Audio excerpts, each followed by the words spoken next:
Assalamualaikum warahmatullahi wabarakatuh. Selamat siang, salam sejahtera bagi kita semua. Perkenalkan, nama saya Heru Serai, NPM 18 102020161 dari kelas 4D. Video ini dibuat untuk memenuhi tugas UAS dari mata kuliah manajemen investasi dan portofolio yang ditempuh oleh Bapak Wahyu, di mana dalam video ini saya akan menjelaskan proses berinvestasi. Sebelum saya menjelaskan proses berinvestasi, terlebih dahulu saya akan menjelaskan apa itu investasi. Investasi adalah suatu bentuk penamaan dan atau modal untuk menghasilkan karya dan yang akan dapat memberikan keuntungan tingkat pembelian baik pada masa sekarang atau dan masa depan. Pada umumnya, investasi dapat dibedakan menjadi dua macam, yaitu investasi pada aset real dan investasi pada aset finansial. Investasi pada aset real antara lain itu berupa tanah, emas, mesin, sedangkan investasi pada aset finansial antara lain dapat berupa saham, obligasi. Ada dua cara dalam berinvestasi pada aset finansial. Yang pertama itu investasi secara langsung, artinya dengan memiliki surat berharga. Berharga tersebut pemilik dapat menentukan jalannya kebijaksanaan yang juga berpengaruh pada investasi surat berharga yang dimilikinya. Yang kedua itu investasi secara tidak langsung, artinya pengelolaan surat berharga diwakili oleh suatu badan atau lembaga yang mengelola investasi para pemegang surat berharganya untuk sedapat mungkin menghasilkan keuntungan dan memuaskan para pemegang surat berharganya. Kepemilikan aset secara tidak langsung dilakukan melalui lembaga-lembaga keuangan yang terdaftar yang tidak sebagai perantara. Contohnya membeli reksadana. Yang berikutnya itu tujuan investasi. Tujuan orang berinvestasi pada dasarnya adalah untuk mengembangkan dana yang dimiliki atau mengharapkan keuntungan di masa depan. Secara umum, tujuan investasi memang mencari untung, tetapi bagi pengusaha tertentu kemungkinan ada tujuan utama yang lain selain untuk mencari untung. Pada umumnya, investasi adalah yang pertama itu untuk memperoleh pendapatan dan tepat pada setiap periode, antara lain seperti bunga, royal, dividen, atau uang sewa dan lain-lain. Yang kedua, untuk membentuk suatu dana khusus, misalnya dana untuk kepentingan ekspansi, kepentingan sosial. Yang ketiga, untuk mengontrol atau mengendalikan perusahaan melalui kepemilikan sebagai ekuitas perusahaan. Yang keempat, untuk menjamin tersedianya bahan baku dan mendapatkan pasar untuk produk yang dihasilkan. Yang kelima, untuk mengurangi persaingan di antara perusahaan-perusahaan yang sejenis. Yang keenam, untuk menjaga antara hubungan keperusahaan. Di samping hal-hal tersebut, tujuan investasi juga terkait dengan jangka waktu investasi. Jika kita ingin mempersiapkan investasi untuk membeli mobil tahun depan, maka kita bisa berinvestasi instrumen investasi jangka pendek. Investasi jangka pendek bisa memilih deposit karena deposit dapat memberikan kepastian hasil dalam jangka waktu yang relatif pendek. Sedangkan jika ingin mempersiapkan dana pensiun, maka kita dapat melakukan investasi pada instrumen untuk investasi jangka panjang bisa dilakukan dengan membeli saham atau obligasi. Sisi lain, jangka waktu investasi juga berkaitan risiko investasi.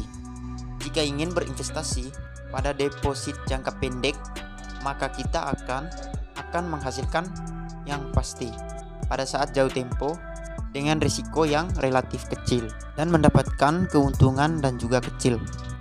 Sedangkan jika ingin berinvestasi di saham yang jangka panjang, maka keuntungan kita atau kerugian kita bisa terjadi jika hanya melihat pada jangka waktu yang relatif pendek. Sedangkan jika kita lakukan dalam jangka waktu yang relatif panjang, maka hal ini dapat menekan fluktuasi muncul pada jangka pendek.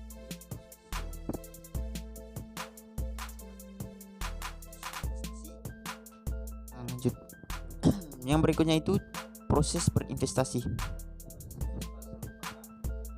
Proses investasi itu merupakan manajemen yang paling mendasar bagi seorang investor dalam melakukan investasi. Proses manajemen investasi menurut Fabozzi meliputi 5 langkah. Yang pertama, menetapkan sasaran investasi dalam membuat kebijaksanaan investasi sesuai dengan sasaran investor, yaitu investor harus memutuskan bagaimana dana sebaiknya didistribusikan terhadap kelompok-kelompok aktiva utama yang ada. Kelompok aktiva umumnya meliputi saham, obligasi, real estate, dan sekuritas. Yang berikutnya itu membuat kebijakan investasi. Dalam membuat kebijakan investasi dengan sasaran investor, yaitu investor harus memutuskan bagaimana dana sebaiknya didistribusikan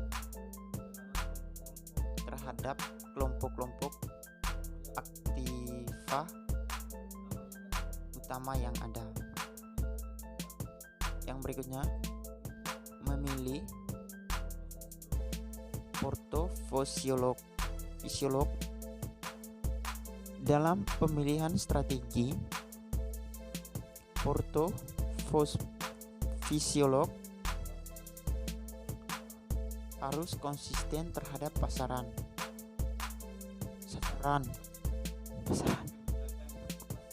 dan kebijakan investasi. Dalam memilih aktiva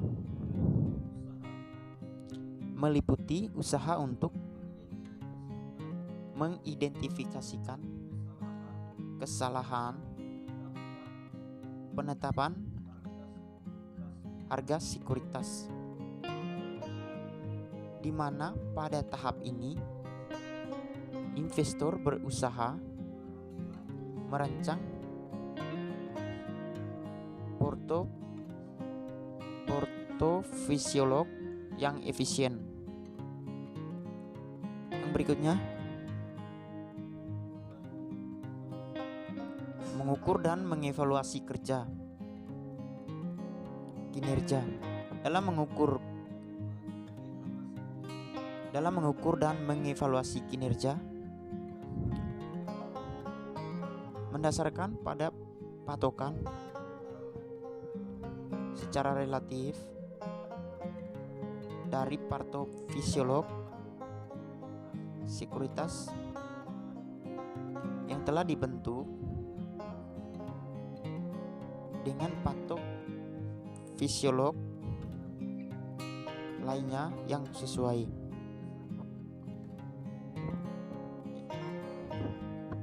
Yang berikutnya itu dasar keputusan investasi. Dasar keputusan investasi terdiri dari tingkat return yang diharapkan, tingkat risiko, serta hubungan antara return dan risiko. Perbedaan investasi dan inflasi. Inflasi secara singkat sebagai meningkatnya harga barang dan jasa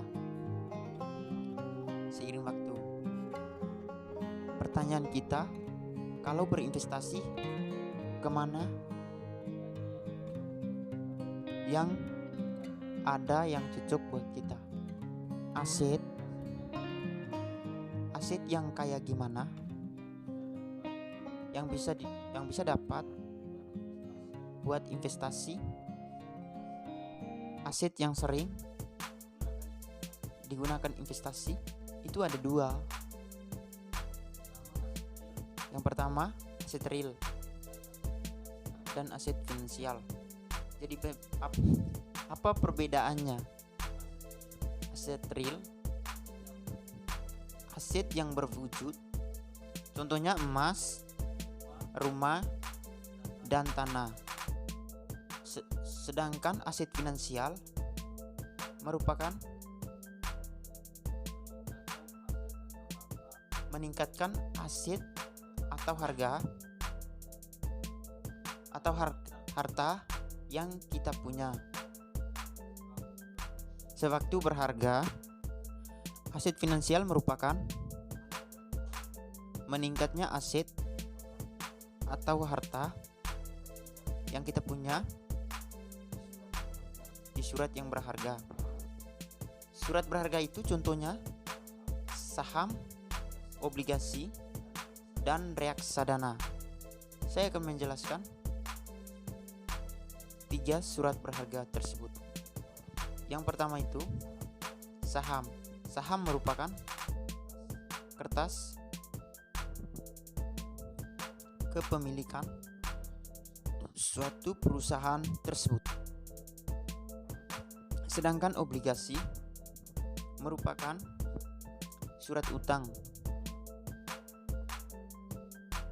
Yang berikutnya reksadana merupakan